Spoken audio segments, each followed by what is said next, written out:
با درودی دوباره خدمت شما بینندگان و شنوندگان عزیز رادیو تیوی ارکوته. من مهران عباسیان از شهر استکهلم در خدمت شما عزیزان هستم. شما صدای من رو در شهر استکهلم بر روی موج اف ام فرکانس 91.6 مگاهرتز شنونده هستید. همچنین میتونید در سرتاسر دنیا از طریق سایت رادیو بوچیرکا شنونده برنامه‌های رادیو ارکوته باشید. برنامه‌های فارسی و کردی رادیو ارکوته روزهای یکشنبه و چهارشنبه بین ساعت 4 تا 9 شب میتونید شنونده برنامه‌های فارسی و کردی باشید. من با برنامه پرسمان در خدمت شما هستم. شما میتونید برنامه‌های تصویری پرسمان رو از طریق فیسبوک، اینستاگرام و تلگرام دنبال کنید. همونجور که مستحضر هستید تنش‌ها هر روز در ایران بیشتر میشه. در این رابطه دعوت کردم از دو عزیز مهمان، جناب آقای حسن شرفی، مسئول سیاستگذاری حزب دموکرات کردستان ایران و همچنین جناب آقای سیامک مدرسی، جانشین دبیرکل حزب کماله کردستان ایران. میخوام از این دو عزیز بپرسم، تیتر برنامه این هست: مردم، کردستان و احزاب. خیلی خوش اومدید به برنامه پرسمان. از آقای شرفی شروع میکنم. اگر صحبت اولیه‌ای دارید بفرمایید جناب شرفی. خیلی ممنون. سلام عرض میکنم خدمت شما و دوست گرامی هم آقای سیامک مدرسی. همچنین سلام دارم خدمت بینندگان و شنوندگان همین برنامه. خیلی ممنون. جناب مدرسی اگر صحبت اولیه‌ای دارید بفرمایید. منم همینطور خیلی ممنونم که همچنین فرصتی دادیم که در خدمت شما بینندگان و شنوندگان محترمتون و همچنین در خدمت مهمان دیگر برنامهتون دوست عزیز آقای شرفی باشم. خیلی ممنون، در خدمت هستم و امیدوارم که با رضایت خاطر بینندگان و شنوندگان این برنامه در نهایت روبرو بشیم و بفرمایید. ممنون. جناب شرفی، میخوام اولین سوال رو از شما بپرسم. با در نظر گرفتن شرایط کنونی ایران و موقعیت اپوزیسیون ایرانی و جنبش کرد، تا چه حد در روند رویدادهای اخیر میتونه تاثیرگذار باشه؟ طبیعتاً هر تحولی که در ایران یا در مورد ایران صورت بگیره خواه و نخواه کم و بیش بر فعالیت نیروهای دموکرات و آزادیخواه ایران هم تأثیر میذاره.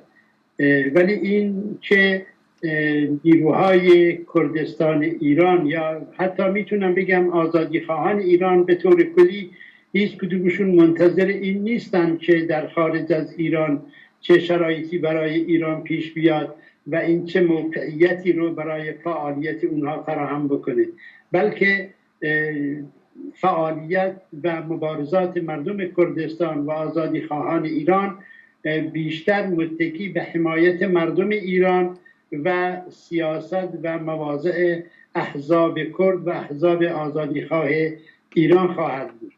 بنابراین این مبارزات چه در شرایط قبل از شرایط کنونی و چه در حال حاضر و چه بعد از شرایط کنونی، این مبارزات در اشکال مختلف و اشکال روای مبارزات ادامه خواهد داشت و طبیعتاً شرایط هم میتونه بر وضعیت این مبارزات تا حدودی تأثیر بذاره. بله، سپاسگزارم. جناب مدرسی، من همین سوال رو از شما دارم. فکر می‌کنید با در نظر گرفتن شرایط کنونی ایران، موقعیتی که ایران درش هست، با اوضاع اقتصادی و سیاسی که ایران داره، فکر می‌کنید جنبش اپوزیسیون ایرانی و جنبش کرد تا چه حد میتونه بر این روند تاثیرگذار باشه؟ بله، ضمن تایید صحبت‌های دوست عزیزم آقای شرفی، فکر می‌کنم تا اونجایی که مربوط به اپوزیسیون کردی به عبارت دقیق‌تر بخوام بگم احزاب اصلی در کردستان برمیگرده با توجه به پیشینه مبارزاتی این احزاب و اعتقاد راسخشان به دموکراسی. احزاب اصلی کردستان ایران از پرستیژ، اعتبار و توان بسیار زیادی در تاثیرگذاری بخصوص ایجاد پروسه همگرایی در میان اپوزیسیون سرتاسری برخوردارند و این وظیفه بسیار بسیار مهمی است که بسیار فراتر از مطالبات ویژه خودشون میتونن بر روند حوادث در ایران تاثیر بذارن. احزاب کردی از جمله حزب کمونیست کردستان ایران که من از جانب این حزب در خدمت شما هستم صحبت میکنم، بنا به برنامه حزبیشون یعنی نظام فدرالی در ایران که در این برنامه حقوق خواسته و مطالبه اصلیشون رو در چارچوب ایران، کشور ایران جستجو میکنن، بنا به تعریف باید به مناسبات خود با اپوزیسیون ایران اهمیت بدن، شرکت فعال و تاثیرگذاری فعال داشته باشن. من اینو میتونم اعلام بکنم از جانب حزب خودمون. حتما احزاب دیگر کردستان نیز به همین شیوه ما این مسئله که شرکت بکنیم در مبارزات سرتاسری و تعامل بکنیم با اپوزیسیون بسیار اهمیت میدیم و فکر میکنیم که باید به وظیفه خودمون در این مورد عمل بکنیم.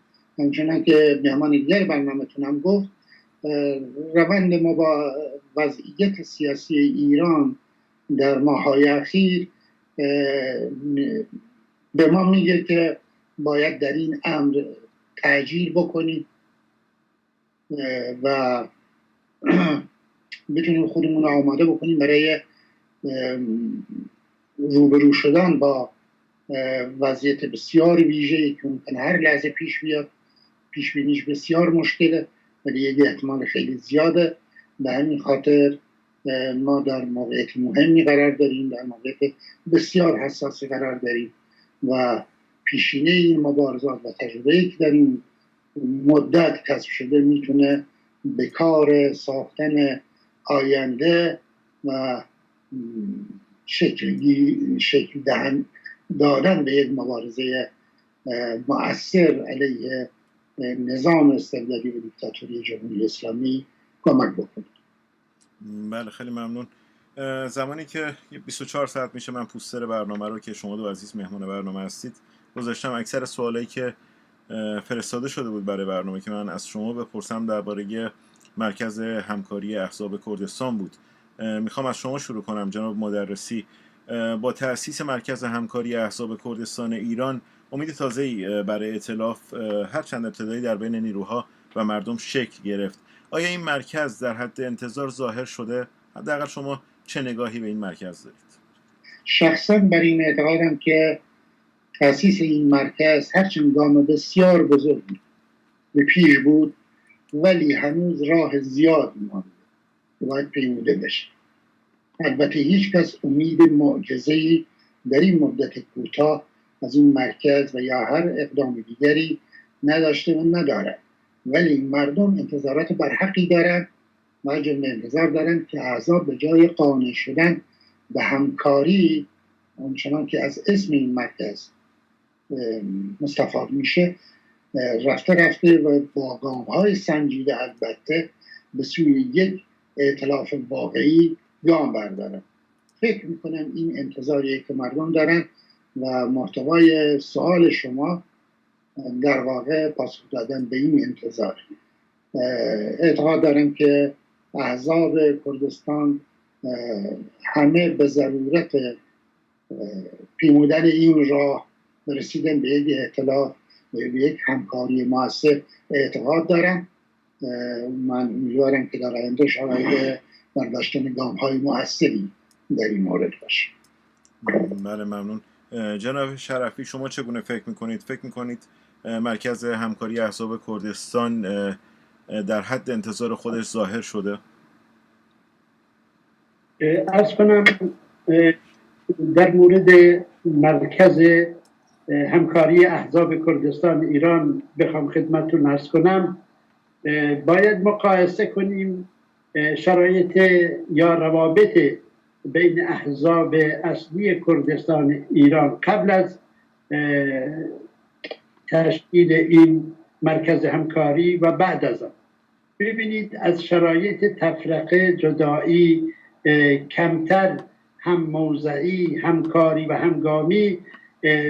برعکس حتی ممکنه بگیم اختلافات درون احزاب کردی و روابطی که در واقع اونجوری که میبایستی باشه نبود، الان به یک مرحله رسیده چه فضای سالمی بر روابط احزاب کردستان ایران، به ویژه احزاب اصلی کردستان ایران حاکمه و نتیجه همین فضای خوب و روابط دوستانه منجر شده به تشکیل این مرکز همکاری احزاب کردستان ایران. این مرکز تا حال کارهای زیادی کرده، گامهای مؤثری برداشته در جهت تحکیم روابط و هم صدایی، هم موضعی و همگامی و همکاری.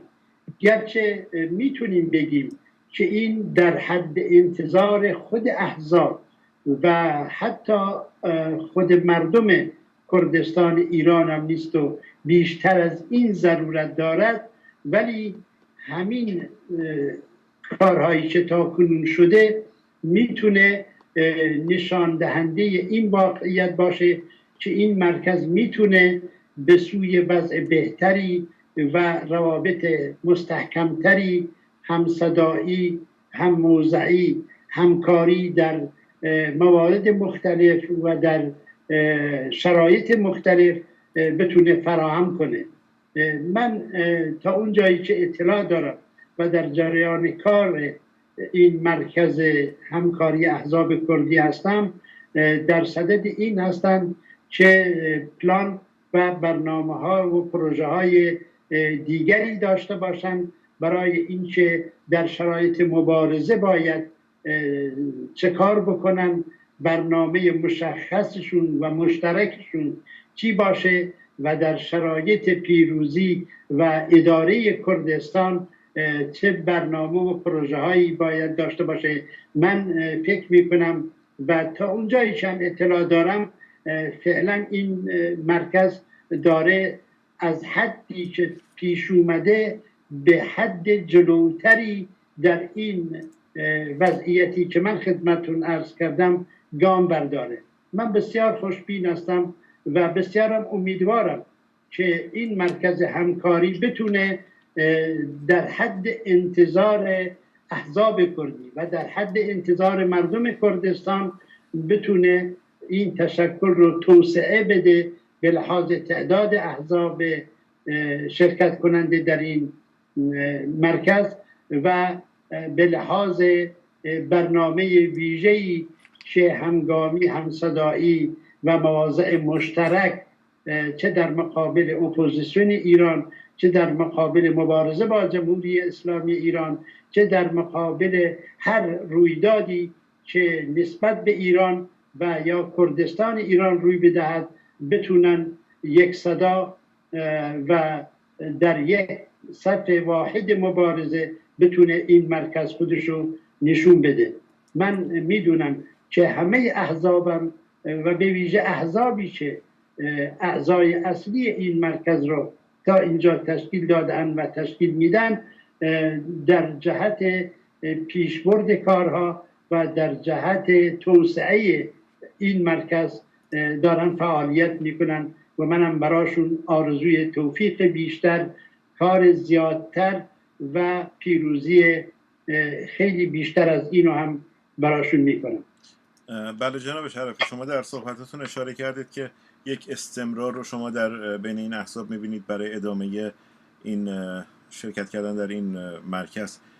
شما فکر میکنید این 4 حزبی که این مرکز رو تشکیل دادن 4 حزب رقیب هم هستن، فکر میکنید چه ضمانت اجرایی برای تداوم این ائتلاف وجود داره در فردای سرنگونی رژیم جمهوری اسلامی یا قبل سرنگونی هم حتی؟ چه ضمانت اجرایی برای این 4 حزب رقیب؟ احزابی که این مرکز همکاری احزاب کردستان ایران رو تشکیل دادن، اگر همهشون یک برنامه واحد سیاسی و مثل هم دیگه داشتن، خب دیگه 4 تا حزب نمی شدن. مسلمه اینا هر کدوم برنامه‌های سیاسی خودشونو دارن، مواضع خودشونو دارن و شیوه مبارزاتی خودشونو انتخاب میکنن. اما مرکز همکاری در واقع روی یک برنامه و توافقی که بر روی اسنادی که اکنون در دست ناوند هست اینا توافق کردن و در مسائل کلی، مسائل ملی ملت کرد، مسائل دموکراسی، آزادی زنان و آزادی بیان، در این مسائل همشون هم فکر هستن و اسنادی هم که در بینشون توافق شده روش و امضا شده همه بهش پابندن و ضمانت اجرایی ادامه کار این مرکز هم در واقع پایبند بودن و مصوباتی است که این مرکز همکاری اکنون داره، در دست داره و حتی به اینم اگر بگیم قناعت نمیکنه و میخواد همونطور که عرض کردم توسعه بدن این مرکز رو و روشن‌تر بکنن وظایف رو در هر مرحله از مبارزه، در هر مرحله از پیروزی و اداره کردستان، طبیعتاً من فکر میکنم میتونن استمرار داشته باشن و میتونن بهتر از اینم باشن. فقط یک چیز اینجا باید اشاره کرد که اون این که طبیعتاً این 4 تا حزب و احزاب دیگری هم که به این مرکز اضافه بشه در همه موارد و جزئیات هر موردی ممکنه مثل همدیگه فکر نکنن، ولی مسئله پابند بودن به این توافقات است و به ویژه احزاب تشکیل دهنده این مرکز همکاری احزاب کردستان ایران باید مسائل جزئی رو و مشکلاتی هم که ممکنه در عمل یا در تئوری برای احزاب تشکیل دهنده پیش بیاد، اینها رو در چارچوب و درون مرکز همکاری احزاب کردستان حل بکنن و این مسائل جزئی یا تفاوت‌های دیدگاهی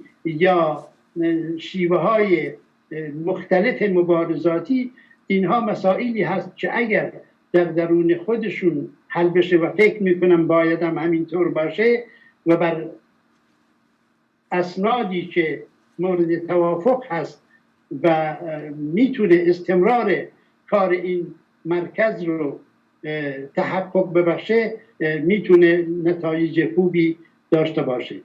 خلاصه بگم جزئیات رو، مشکلات جزئی بین خودشون رو در درون مرکز حل و فصل بکنن و در کل بر استمرار کار مرکز همکاری و پایبندی به مصوباتی که موجوده و برش توافق دارن میتونه کار این مرکز رو به جهت پیشرفت بیشتر، استحکام بیشتر و تاثیرگذاری بیشتر ببره.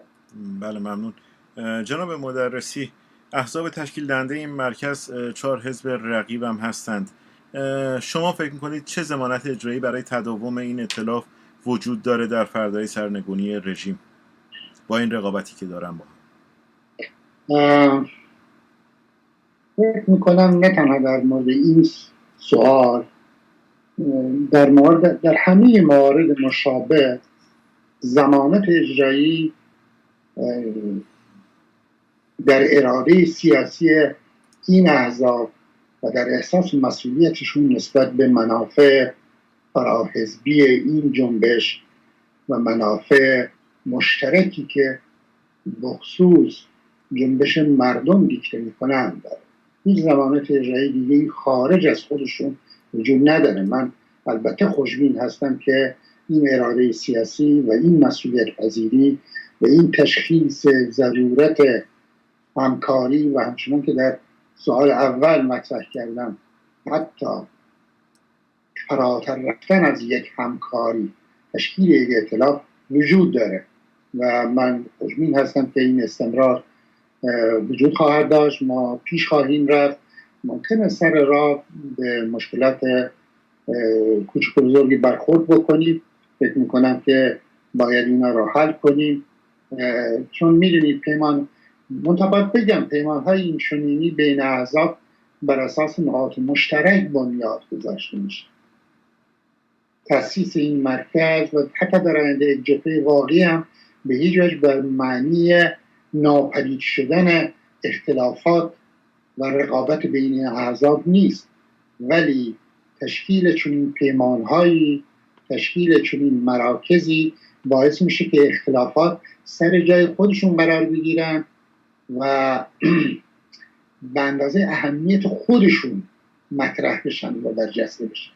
حقیقت این است که با توجه به وجود جمهوری اسلامی، وجود یک استبداد و دیکتاتوری مذهبی در ایران از یک طرف و از طرف دیگر وجود مطالبه مشترک همه آحاد مردم و اقشار و طبقات ملت کرد، این مطالبه مشترک میتونه به ما نشون بده که اتفاقا در مرحله کنونی نقاط مشترک بیشتر از اختلافات برنامه‌ای و سیاسی احزاب، بخصوص که در این نقاط مشترک این احزاب همه شکل اصلی مطالبات مردم کرد در وجود یک سیستم فدرالی متمرکز کردن، فرموله کردن و این خودش کمک میکنه که همچنان که عرض کردن نقاط مشترک برجسته تر بشه، مطرح بشه و بتونیم بر اساس اون ضمانت بکنیم که ایجاد این مرکز و پیشرویش به سوی یک ائتلاف محکمتر حتما تضمین شده هستش. ولی در عین حال همونطور که قبلا هم عرض کردم این احزاب هر کدومشون در مسائل اجتماعی جامعه کردستان و حتی ایران ممکنه اینجا و اونجا اختلافاتی یا تفاصیل مختلفی از مسائل سیاسی و اقتصادی و اجتماعی داشته باشن که این حتما در کمپین های حزبی و در برنامه های حزبی این احزاب خودش نشون میده. ولی همینطور که گفتم و تکرار میکنم ما نقاط مشترکمون بیشتره، مطالبات مردم کرد از یک طرف و وجود یک رژیم دیکتاتوری و استبداد مذهبی در ایران وجود و ضرورت چنین همکاری و مراکزی رو نشون میده و ضمانت اجرایی احساس و درک واقعی از این ضرورت. بله جناب مدرسی، میخوام از شما شروع کنم. با گذشت بیشتر از یک سال از تأسیس این مرکز میبینیم در حد تشکیل جلسات روتین به کار خود ادامه میده.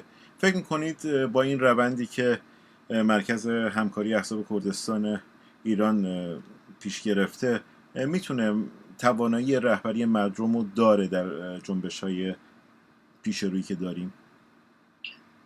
فکر میکنم اگه خیلی سریع بخوام صحبت بکنم این مرکز و اقداماتی که تاکنون انجام داده و توافقاتی که رویش امضا کردن اعضای تشکیل دهنده‌اش به نسبت قبل از خودش یک پیشروی بسیار بسیار روشن و واضحه و حتما ما در موقعیت بهتری قرار داریم برای روبرو شدن با نیازهای جنبش مردمی و در مبارزه علیه جمهوری اسلامی و حتی بعداً در پیگذار از استقرار یک نظام دموکراتی حتما در موقعیت بهتری هستیم. ولی همچنین که گفتم اگر بخوام با صراحت به این سوال جواب بدم، فکر میکنم که ما هنوز همونطور که گفتم در آغاز راه هستیم. ما هنوز برای نیروی پیشمرگ حزبی و قرار دادن همه این نیرو زیر و تحت چتر یک سازماندهی مشترک کاری نکردیم. هنوز در آغاز تشکیل یک نمایندگی مشترک دیپلماتیک و یک نمایندگی مشترک خواستای مردم کرد در تعامل با اپوزیسیون سرتاسری هستیم. این همکاری‌ها راه و حتما باز خواهند کرد برای پیشروی در این جهاتی که عرض کردم، ولی هنوز کار بسیار زیادی داریم انجام بدیم و هنوز با مسائلی روبرو هستیم که اداره جامعه دوران گذار از ما میطلبه در جهت همکاری بیشتر و سازماندهی بیشتر. ولی در هر حال همونطور که گفتم و تکرار میکنم در اینجا، ما در موقعیت بسیار بهتری به نسبت قبل از تشکیل این مرکز بله ممنون جناب شرفی. همین سوال میخوام از شما بپرسم. یک سال از تأسیس، بیشتر از یک سال از تأسیس این مرکز میگذره، به جز شاید فراخوانی که خیلی چشمگیر بود شهریور گذشته بود داده شد و اون اعتصاب عمومی در کردستان ایران صورت گرفت. به جز اون ما فقط جلسات روتینی از این مرکز میبینیم. فکر کنید با این روند این مرکز میتونه توانایی رهبری مردم رو داره یا نه؟ ارز کنم برای پاسخ به این سوال باید به سوابق و پیشینه این احزاب در کردستان برگردیم. ببینید نزدیک به 40 سال یا شاید هم بعضا بیشتر از 40 سال است که این احزاب مبارزات مردم کردستان رو علیه رژیم جمهوری اسلامی به پیش میبرند و در واقع خواستهایی که در برنامه سیاسی احزاب کرد وجود داره، که من بیشتر در مورد برنامه سیاسی حزب دموکرات کردستان ایران صحبت می کنم، همه اینها از خواستهای مردم کردستان گرفته شده. این حزب خودش خواستهایی رو مطرح نکرده که بگه برای مردم اینی میخوام. این خواستهای مردم کردستانه. وقتی یه حزبی یا احزابی برنامه سیاسیشون و در جهت تأمین این خواسته ها در اشکال مختلف مبارزه میکنه، سختی ها رو تحمل میکنه و در هر شرایطی با مردم کردستان بوده و هست و خواهد بود، بنابراین میتونه رهبری همونطور که مبارزات علیه جمهوری اسلامی رو به دوش میکشه، میتونه رهبری مبارزات آتی رو تا پیروزی هم به عهده بگیره. علاوه بر این ما میبینیم در کنار این مرکز همکاری یا به طور کلی این احزابی که در عرصه مبارزه علیه جمهوری اسلامی حضور دارند، مگر غیر از اینها کسی دیگری هم از خودش مایه گذاشته، فداکاری کرده، خون داده و در مورد مطالبات مردم خودش در هر شرایطی پشتیبانش بوده، پشتیبان مردم؟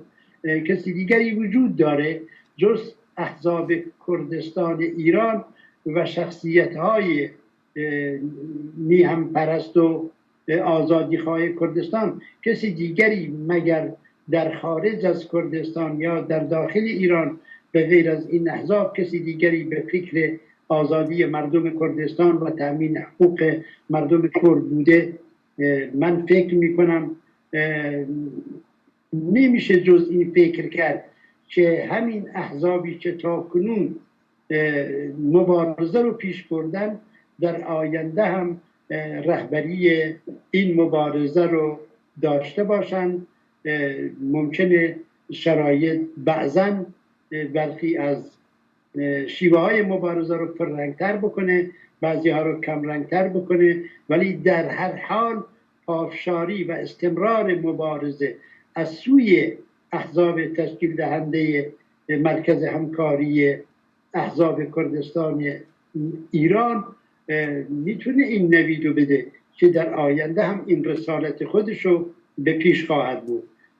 من نمیگم هیچ عیب و نقصی در کار مرکز همکاری یا حتی در کار و فعالیت روزانه احزاب سیاسی هم وجود نداره، ولی در مقایسه با احزاب دیگر اپوزیسیون ایرانی و جدی بودن و تاثیرگذاریشون در مبارزه علیه جمهوری اسلامی فکر میکنیم در مقایسه میتونن مردم کردستان به طور کلی سازمان یافته تر و احزاب کردی در صف مقدم این مبارزه علیه جمهوری اسلامی هستند، به شیوه عملی در این عرصه وجود دارند. خلاصه بگم بله، این احزاب اگر بتونن کارشون رو با همون شیوهی که تا حالا انجام بدن و به توسعه خودشون، به پیشبرد اهداف خودشون در جهتش گام بردارن، میتونن کماکان رهبری مردم کردستان در مبارزه علیه جمهوری اسلامی رو بر عهده داشته باشن. بله، ممنون. آخرین سوالم رو از درباره مرکز همکاری احزاب میپرسم. در اساسنامه این مرکز به تشکیل نهادهای مشترکی اشاره شده، مانند تشکیل رسانه مشترک، نیروهای پیشمرگ مشترک، هیئت دیپلماتیک مشترک، اما بعد از گذشت 1 سال اندی هیچ کدوم از اینها به واقع تشکیل نشده. چه دلیلی داره؟ جناب شرفی، اول شما اگه پاسخ بدید ممنون میشم.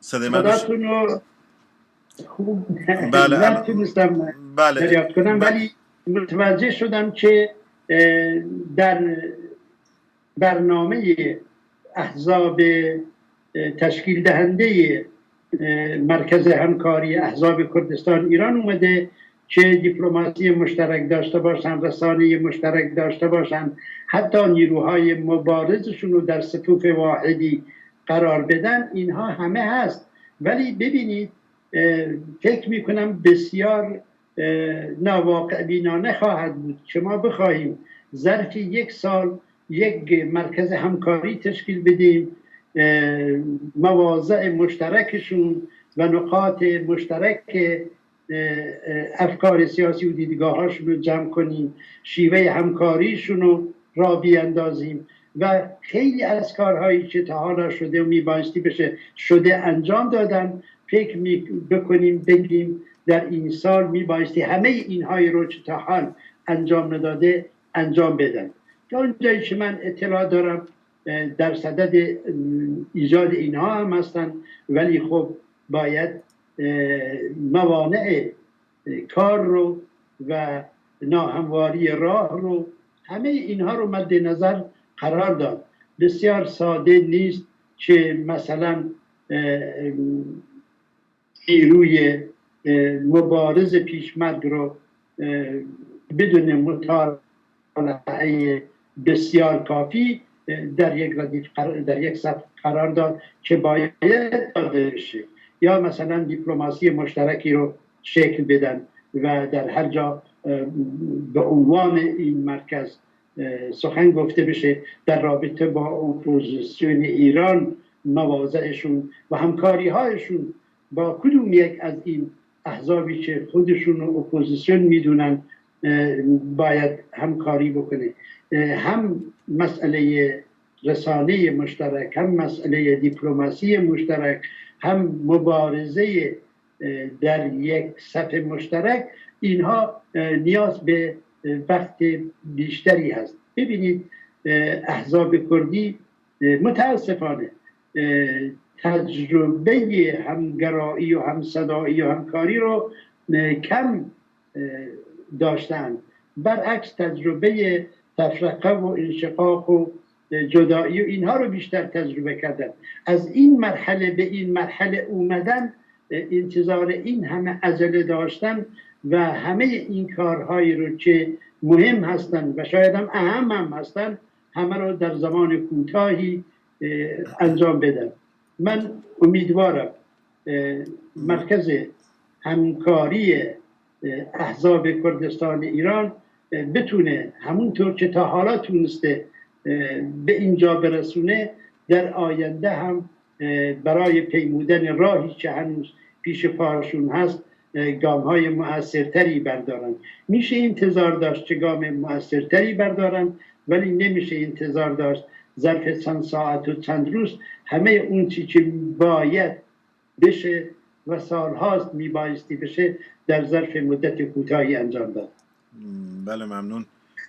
جناب مدرسی، تشکیل رسانه مشترک، نیروی پیشمرگ مشترک، هیئت دیپلماتیک مشترک، اینها دلخوشی زیادی برای مردم کردستان آورد 1 سال اندی پیش که وقتی مرکز همکاری احزاب کردستان ایران این رو در اساسنامه خودش گنجوند. میخوام ببینم چرا تشکیل نشده.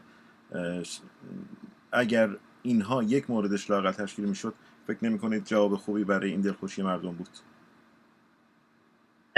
فکر میکنم مسیری رو که داره مرکز طی میکنه مسیر درستیه. این مسیر از دو منظر میشه به این مواردی که شما اشاره کردین در سوالتون. از یک منظر تاریخی فراحزبی به عقیده من حتی زمانش گذشته، یعنی ضرورت تشکیل اینا حتی دیر شده. ولی از منظر متریال واقعی که عبارت از احزاب موجود، مسائل واقعی خود جنبش باشه، خب میتونم بگم که یک دلیل عمدی از جانب یک حزب مشخصی اینا وجود نداره. دلیلش در واقع پیشینه تاریخی خود جنبش کردستان. ما نمیتونیم اینو دور بزنیم. ما در این حال محصول این تاریخ هستیم که در اون هم تجارب تلخ و هم البته تجارب شیرین و هم تجارب مثبت و هم تجارب منفی وجود داره. میتونم بگم به نحوی از آنها به موازات کار همکاری در این مرکز ما مشغول اعتماد سازی هستیم. این بسیار بسیار نکته مهمی است. بسیار نکته مهمی است که همه اعضای تشکیل دهنده این مرکز و در فردای حرکت این مرکز احزاب دیگر، نیروهای سیاسی دیگر و حتی اشخاص و کسانی مؤثر در جنبش کردستان که به نحوی از آنها به این مرکز می‌پیوندند، همه اینها در راه ضرورت این پیشروی متفق القول باشند و به نظر من هستم. مسئله اینه که ما در راه اعتماد سازی هستیم. این اعتماد سازی ما را شاید در بسیاری از موارد ناچار میکنه که قدم‌های سنجیده‌ای برداریم. قبول دارم یا اوقات قدم‌های کندی برمی‌داریم به خاطر اینکه بتونیم یک پایه مستحکمی درست کنیم برای پیشروی آینده. ولی در هر حال از نظر خود جنبش، از نظر موقعیتی که در اون قرار داریم، جمهوری اسلامی موقعیت خاصی که اکنون در عرصه بین‌المللی وجود داره برای جنبش ایران، در مسائل مربوط به منطقه وجود داره و در مسائل خود مربوط به ایران، وضع اقتصادی، وضع اجتماعی جمهوری اسلامی به ما میگه که ما وقت زیادی نداریم. هر چقدر دلمون بخواد وقت در اختیار نداریم. در این حال که قبول دارم با قدم هامون و گام هامون سنجیده باشه، ولی باید بدونیم که بسیار بسیار مشکل خواهد بود اگر ما با شرایط پیشرفته تری در جنبش کردستان و در جنبش ایران روبرو بشیم. چرا که این شرایط پیشرفته تر همیشه وظایف بیشتری از ما می‌طلبه، وظایفی که روزانه وجود داره و بخش بسیار زیادی از انرژی احزاب، گروه‌ها و افراد رو میگیره و شاید کار درست کردن و استقرار چنین نهادهایی رو که شما بهش اشاره کردید حتی مشکل تر میکنه. من میخوام بگم که تا اونجایی که به حزب کمونیست کردستان ایران برمیگرده، من از جانبش صحبت میکنم، اراده کافی وجود داره برای اینکه ما در این راه گام برداریم و بسیار حساب میکنیم که روی احزاب همپیمان و دوستی که داریم همین احساس و همین مسئولیت وجود داشته باشه که داره و این منو خوشبین میکنه به اینکه ما بالاخره چاره ای نخواهیم داشت به اینکه روبرو بشیم با این مشکلات و این گام ها رو برداریم. این نه تنها انتظار مردم ایران و در بعدی مردم خود کردستان در ایران هست، این حتی انتظاری فراتر از جانب نیروهای بین‌المللی هم هست که کردهای بخصوص ایران بتونن به مثابه یک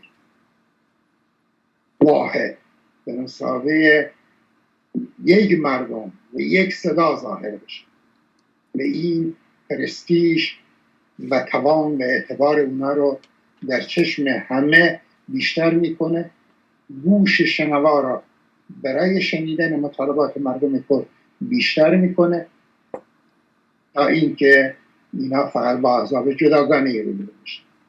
در همین حد و در همین موقعیتی که ما این مرکز رو داریم، نشانه‌های بسیار روشن و آشکار وجود داره که جنبش کردستان ایران رو جدیتر میگیرن و با جدیت بیشتری به مطالباتش و به نظراتش گوش میدن، چه در داخل ایران چه در بیرون.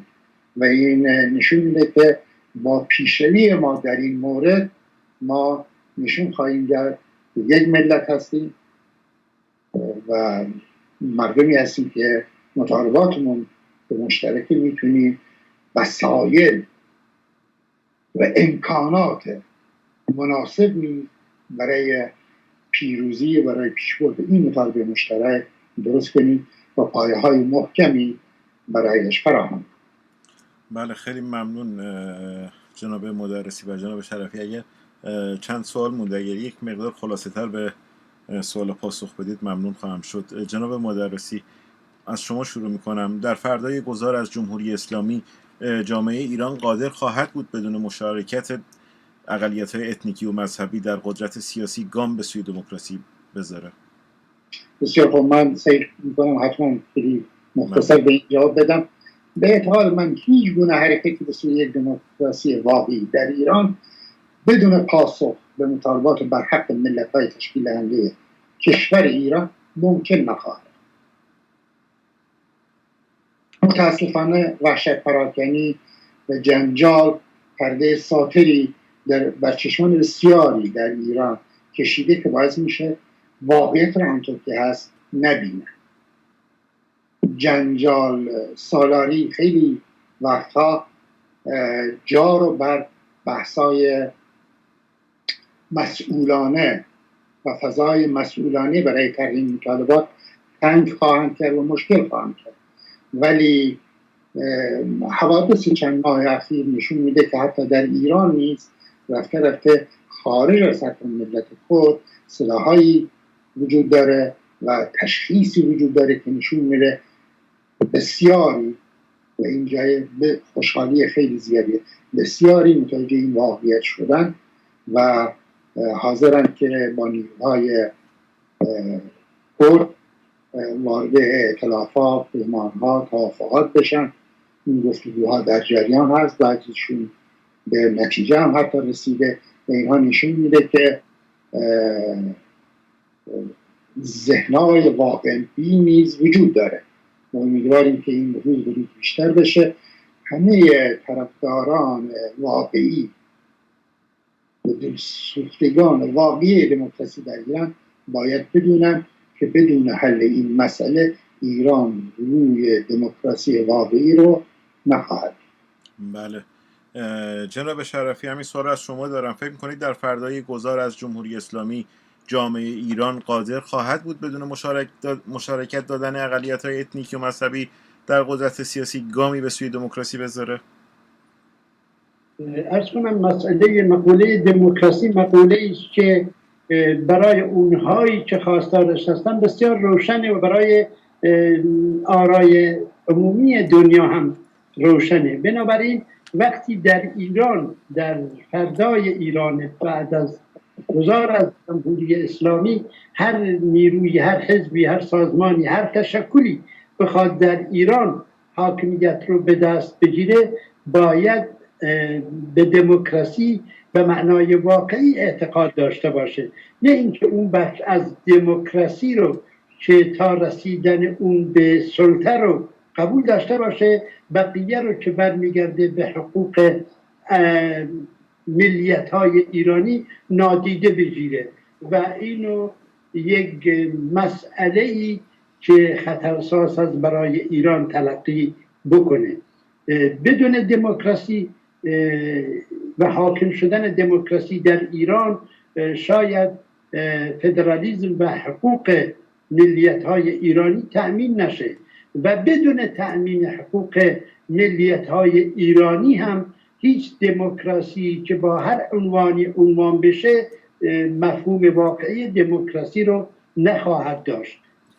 بنابراین هر نیرویی در ایران بخواد در آینده دموکراسی رو پیاده بکنه نمیتونه از حقوق بشر، از حقوق ملیت‌های ایرانی، از آزادی زنان و از همه اون مفاهیمی که در چارچوب دموکراسی میگنجه خودداری بکنه، نادیده بگیره و بخواد محدود بکنه دموکراسی رو به چند مسئله‌ای که برای سلطه اونها شاید مفید و ولی در جهت تأمین نظر ملیت ها و حتی اقلیت های مذهبی در اونجا دیگه حقایق گم بشه. من امیدوارم همه میهنان ایرانی با چشم بازتری نگاه بکنن. اون چی که اونها تا اینجا که من فهمیدم و مرتب کلمه تجزیه و اینا به کار میبرن، مسئله تجزیه نیست. اونها حتی من فکر میکنم از تجزیه خاک هم نمیترسن، چون بارها خاک ایران تجزیه شده و از کسی هم صدایی در نیومده. از تجزیه اختیارات و سلطه میترسن و این دقیقا همون چیزیه که فدرالیسم میخواد تأمین بشه، یعنی اختیارات ملیت ها به خودشون، مناطق به خودشون واگذار بشه. و این اتهاماتی هم که اونهایی که تا حالا چه در نظام گذشته چه در نظام فعلی نسبت به کردها اتهام بستن، نتونسته این مردم رو از خواستهای خودشون باز داره، نتونسته مبارزات ملت کرد رو از مسیر خودش منحرف بکنه. ملت کرد بر مطالبات خودش، بر حقوق واقعی خودش پافشاری میکنه و همینم که پافشاری میکنه برای تحقق دموکراسی در ایران، ضمن اینکه خودشون خواهان دموکراسی هستن، دموکراسی را هم در واقع هدفی برای تحقق خواستهای ملی خودشون میدونن که در چارچوب دموکراسی میگنجه.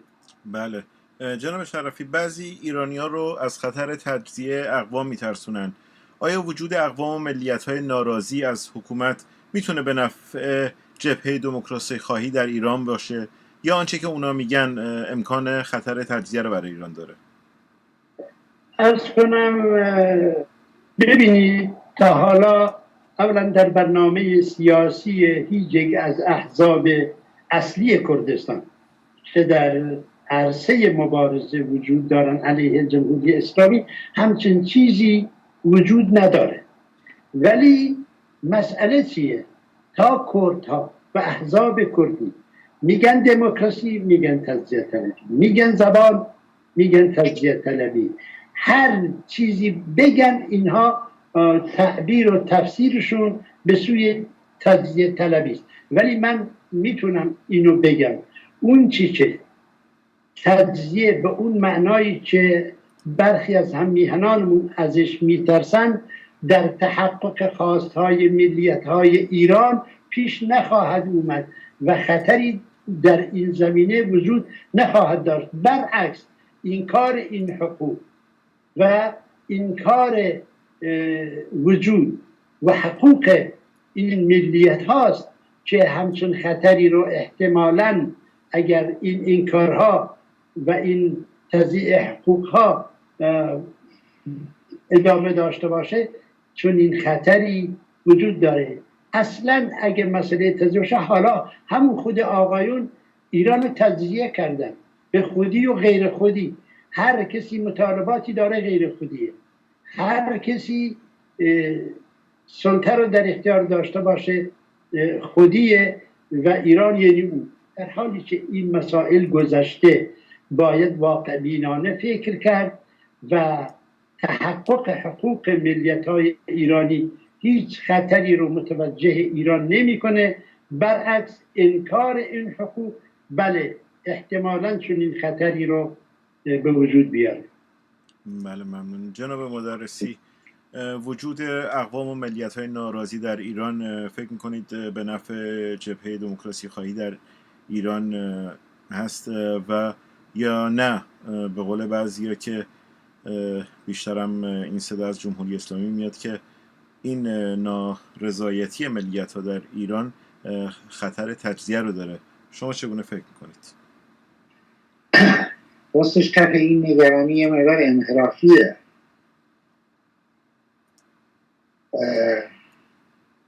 بعد از انقلاب مشروطیت در ایران نزدیک به 100 سال عمدتاً با توسل به دیکتاتوری، پایمال کردن حقوق مردم تلاش شد تا از مردمی که در چارچوب کشور ایران زندگی میکنن به زور یک ملت واحد، یک رنگ بسازند در زیر لوا و در زیر پرچم یک کشور واحد، یک حکومت واحد متمرکز،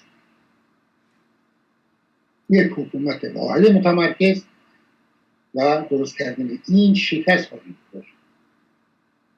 و نه تنها در ایران، حتی در جاهای دیگه هم که ایران شاید خودش یک الگوبرداری از اونا بود، اونجا هم شکست خورد.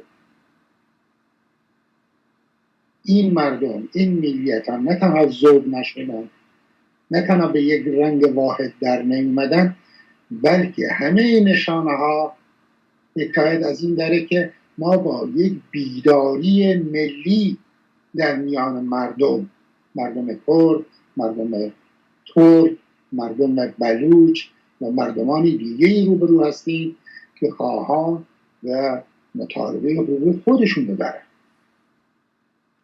یعنی در یک چشمانداز تاریخی این یک تجربه شکست خورده است.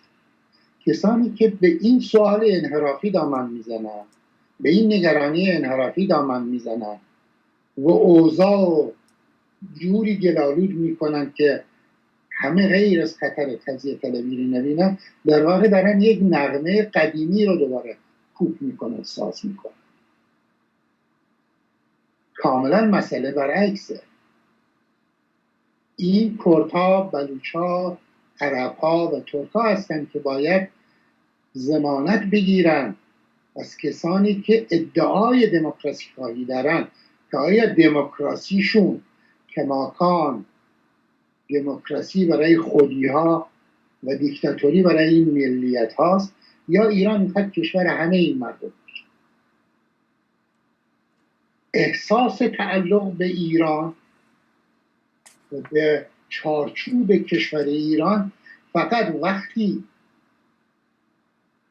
همگیر خواهد شد در میان این ملیت ها که احساس کنن در ایران حقوقشون پایمال نمیشه، حقوق و مطالبهشون اتفاقا تأمین میشه، زبان و فرهنگ و حاکمیت مبنی بر تعیین سرنوشتشون در منطقه‌ای که سرزمین تاریخیشون هست به رسمیت شناخته شده. فقط اون زمان هست که احساس تعلق واقعی در بین مردم به وجود خواهد اومد. بله ممنون. غیر این صورت در بر همون پاش نمیچرخه و این مردم اجازه نخواهند داد. من در سوال قبلی هم این مسئله رو عرض کردم، اینجا خیلی خلاصه میگم که وجود این مردم وجود ملیت‌های مختلف در ایران ضامن اتفاقا استقرار دموکراسی است و بدون اونها هیچ دموکراسی متحقق نخواهد شد. بله ممنون. جناب مدرسی، به عنوان آخرین سوال، اگر رژیم ایران جام زهر دیگه‌ای رو بنوشه و با غرب بسازه و به توافق برسن، فکر میکنید همچنان در داخل ایران میتونه به شیوه کنونی به حاکمیتش ادامه بده؟ ببینید، من فکر میکنم یک جوری عمدن خیلی دامن به این میزنن که گویا همه منتظرن و همه چشم انتظار اینن که اداره کنونی آمریکا در مورد ایران چه تصمیمی خواهند گرفت و اینو به عنوان تنها فاکتوری که میتونه سرنوشت ایران و رژیم جمهوری اسلامی رو رقم بزنه در نظر بگیریم. این حالت وجود نداره. حداقل در مورد کردها، در مورد جنبش کرد و در مورد احزاب سیاسی این حالت وجود نداشته. این مبارزه خیلی قبل وجود داشته، ادامه پیدا کرده و هنوز ادامه داره. دولت‌های مختلف و سیاست‌های مختلفی در این مورد از جانب آمریکا و غرب در مورد ایران اعمال شد، ولی این مبارزه به جای خودش باقی بود. من خودم تصور میکنم که جمهوری اسلامی ایران در موقعیتی قرار داره که در شکل و شمایل کنونیش حداقل رفتنیه. چگونه و با چه سناریویی، این یک پیشبینی بسیار سختیه، ولی این رژیم دیگه رفتنیه. سازشش با غرب به چه معنی؟ اینو باید خب تعریف کنیم. سازش یک کلمه است، معنی چه معنی خواهد؟ آیا منظور اینه که اون شروطی رو که دولت آمریکا پیش پای ایران گذاشته اونها رو قبول میکنه؟ که دیگه جمهوری اسلامی نیست. این تقریبا یه پیر خلاص یا خودکشیه برای این رژیم. غیر از اینه، البته باید اینو ذکر کنم جناب مدرسی، اینم باید ذکر کنم که آمریکا 2 روز پیش گفت که بدون پیش شرط هم حاضر به مذاکره هست. این شروطی رو که 12 گذاشتن، من به اشتباه شاید اسم شروط میذارم، راستش پیش شرط نیست. یه جور شرط هست ولی پیش شرط مذاکره نیست. اینا موضوع مذاکره هستن. اینکه ایران باید از توسعه طلبی دست برداره، این موضوع مذاکره. اینطور نیست باید دست برداره اون وقت باید مذاکره بکنه. اگر مذاکره با ایران در جریان باشه، این مذاکره یکی از موضوعاتش اینه که ایران باید از حمایت تروریسم در منطقه دست برداره، از توسعه سلاح‌های موشک‌های بالستیک دوربر دست برداره، از خرابکاری در کار مشکلات خاورمیانه دست برداره، بسیاری شروط دیگه‌ای که همه با اون آشنا هستن. اینا پیش شرط مذاکره نبودن از اول. این مقدار عمدن در عقیده من برجسته میشه که نشون بده این آمریکاست که در عقل نشون میکنه. من تا حالا همچی چیزی ندیدم. ولی حتی اگر سازشی نیست صورت بگیره، ما ببینیم کشورهای دیگه بودن که این سازش رو کردن موقعی که موقعیت خودشون رو در خطر دیدن. لیبی و قذافی یکی از این هست. با وجود سازش کرد همه تأسیسات و همه امکاناتی که در جهت درست کردن سلاح هسته‌ای بود کنار گذاشت، همه رو از بین برد، با همه شروط اونا هم حتی موافقت کرد، با وجود این نتونید در مقابل یک جنبش براندازی مردم لیبی مقاومت کنید. این جنبش اونا رو کنار گذاشت. بعضی‌ها که اصلا احتیاج به سازش نداشتن، دوست غرب و آمریکا بودن، مصر و تونس، با این جنبش مردمی روبرو شدن. در مورد ایران هم همینطور هست. البته به اعتقاد من خوبه در چارچوب این سوالی که مطرح کردین اشاره بکنم که نیروهای خواهان سرنگونی و براندازی حق دارن و کاملا در این مورد میتونن با صراحت کامل از موقعیتی که در اون جمهوری اسلامی منزوی کرد و از لحاظ اقتصادی ضعیفتره استفاده بکنن و اینو در جهت حرکت دموکراسی خواهی خودشون و در جهت براندازی به کار بگیرن.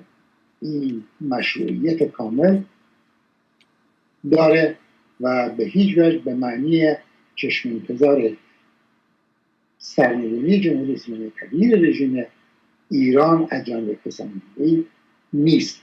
همه مردم به اعتقاد من مردم ایران میدونن که این وظیفه اوناست که کسی حاضر نیست به جای آنها وظیفه رو انجام بده. نه آمریکا، نه غرب، نه هیچ کشور دیگه. ممکنه در مقاطعی از تاریخ ما در یک راستای منافع قرار بگیریم. جنبش سرنگونی خواهی با منافعی که کشورهای دیگه دارن، ولی این فقط یک همراستا بودن در مقاطع معینی هست. وظیفه و نیروی واقعی تغییرات اساسی در رژیم سیاسی ایران مردم هستند. این نیرو و اراده این مردم برای گذر از یک حکومت دیکتاتوری و استبدادی و استقرار دموکراسی و آزادی سیاسی است. بله، ممنون جناب شرفی. شما چگونه فکر میکنید؟ فکر میکنید که اگر ایران جام زهر دیگه رو بنوشه و با غرب بسازه میتونه به حاکمیتش به شیوه کنونی در ایران ادامه بده؟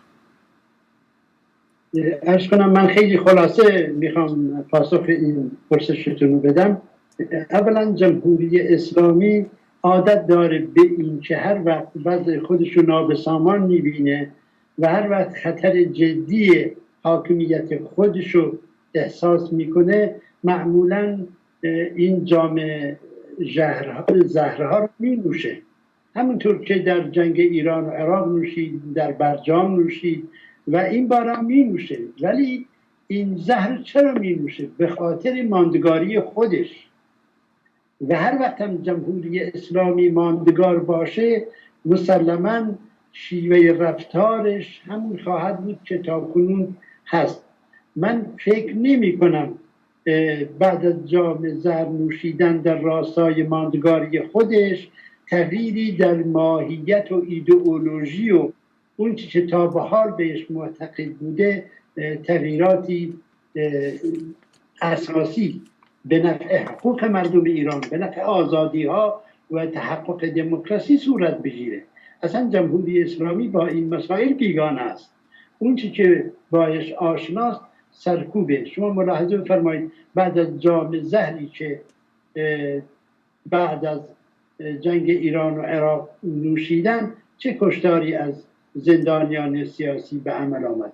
بنابراین من فکر میکنم نوشیدن جام زهر به هدف ماندگاری جمهوری اسلامی تغییر چندانی یا اساسی و مؤثری در رفتار این رژیم به وجود نخواهد آورد. متشکرم. بله، خیلی ممنون آقای مدرسی و آقای شرفی از حضورتون. جناب شرفی برای آخر برنامه 1 دقیقه وقت دارید، اگر صحبتی مونده بفرمایید. خیلی ممنون، تشکر میکنم. امیدوارم در کارتون موفق باشید. سلام دارم و ارادتم تجدید میکنم خدمت بینندگان و شنوندگان برنامه. از همه شما و به ویژه از دوست گرامی هم جناب مدرسی تشکر میکنم. بله جناب مدرسی، شما هم 1 دقیقه فرصت دارید، اگر صحبتی مونده بفرمایید. خیلی ممنون. منم خسته نباشید میگم به خود شما، همکاران برنامه‌تون، با آقای شرفی و یک تشکر و سپاس مجدد از اینکه چنین فرصتی رو فراهم کردید که مدتی ما با شنوندگان و بینندگان محترمتون گپ بزنیم، صحبت کنیم. خیلی ممنون. بله، خیلی ممنون. بینندگان و شنوندگان عزیز برنامه پرسمان با تیتر برنامه تحت عنوان مردم، کردستان و احزاب در خدمت شما بودیم با 2 مهمان، جناب آقای حسن شرفی مسئول مرکز سیاستگذاری حزب دموکرات کردستان ایران و جناب آقای سیامک مدرسی جانشین دبیرکل حزب کماله کردستان ایران. تا دیداری دیگر، بدرود.